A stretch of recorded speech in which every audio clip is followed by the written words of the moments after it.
Hello friends, இன்றைக்கி நம்ம கிச்சனில் எந்த ஒரு பருப்புமே இல்லாமல் மொறு மொறுன்னு டேஸ்ட்டான ஒரு ஈவினிங் ஸ்நாக்ஸ் தான் செய்ய போகிறோம். டேஸ்ட் ரொம்பவே சூப்பராக இருக்கும். எப்படி செய்யுதுன்னு பார்க்கலாம் வாங்க. ஒரு மிக்சிங் பவுல் எடுத்துக்கலாம். 300 கிராம் வெங்காயம் குட்டி குட்டியாக கட் பண்ணிக்கிறேன். மிக்சி பவுலில் போட்டுக்கலாம். 4 குட்டி குட்டியாக கட் பண்ண பச்சை மிளகாயும் போட்டுக்கலாம்.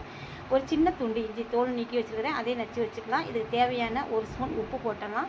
1 ஸ்பூன் நெய் ஊற்றி நல்லா மிக்ஸ் பண்ணிக்கலாம். இப்போ இது எல்லா பக்கமும் படுற மாதிரி நல்லா மிக்ஸ் பண்ணிக்கலாம். இப்போ 1 கப் பொட்டுக்கடலை மாவு, இது 300 கிராம். இப்போ இதுக்கு பைண்டிங்காக ஒரே 1 டேபிள் ஸ்பூன் மட்டும் பச்சரிசி மாவு போட்டுக்கலாம். இப்போ இது எல்லாம் சேர்த்து நல்லா மிக்ஸ் பண்ணிக்கலாம். கொஞ்சமாக தண்ணி தெளித்து வடை மாவு பதத்துக்கு நல்லா பிசைஞ்சிக்கலாம். வடை மாவு பதத்துக்கு பிசைஞ்சாச்சு. சின்னதாக உருண்டை உருட்டி வடை ஷேப்பு தட்டி ரெடி பண்ணி எடுத்து வச்சுக்கலாம். எண்ணெய் சூடாக இருக்குது.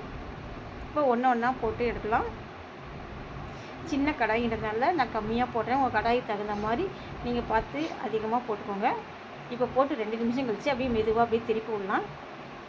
இது டேஸ்ட் ரொம்பவே சூப்பராக இருக்கும். நல்லா மொறு மொறுன்னு ரொம்ப ஹெல்த்தியான இந்த ஸ்நாக்ஸ் ஒரு முறை உங்கள் குழந்தைகள் செஞ்சு கொடுத்தீங்கன்னா அடிக்கடி செய்ய சொல்லுவாங்க. டீயோடு சேர்த்து சாப்பிடும்போது டேஸ்ட் ரொம்பவே சூப்பராக இருக்கும். இப்போது 2 சைடுமே நல்லா வெந்துருச்சு. இதை எடுத்து ஒரு பிளேட்டுக்கு மாற்றி வச்சுக்கலாம். மொறு மொறுன்னு டேஸ்ட்டான ஒரு ஈவினிங் ஸ்நாக்ஸ் சட்டுன்னு செஞ்சிடலாம். கடலைப்பருப்பு ஊற வைக்கணும் அப்படின்ற ஒரு தேவையே கிடையாது. நினச்சா உடனே செஞ்சிடலாம். இப்போ இதை எடுத்துகிட்டு மிச்சம் இருக்கிறது இதே மாதிரி சுட்டு எடுக்கலாம். சுட சுட டேஸ்ட்டான ஒரு ஈவினிங் ஸ்நாக்ஸ் ரெடி ஆகிடுச்சு. இது டீயோடு சாப்பிடும்போது ரொம்பவே டேஸ்ட் சூப்பராக இருக்கும். இதே மாதிரி நீங்களும் செஞ்சு பாருங்கள். இந்த வீடியோ பிடிச்சதுன்னா உங்கள் ஃப்ரெண்ட்ஸுக்கு நிறைய ஷேர் பண்ணுங்கள், லைக் பண்ணுங்கள். இன்னொரு நல்ல வீடியோவில் சந்திக்கலாம்.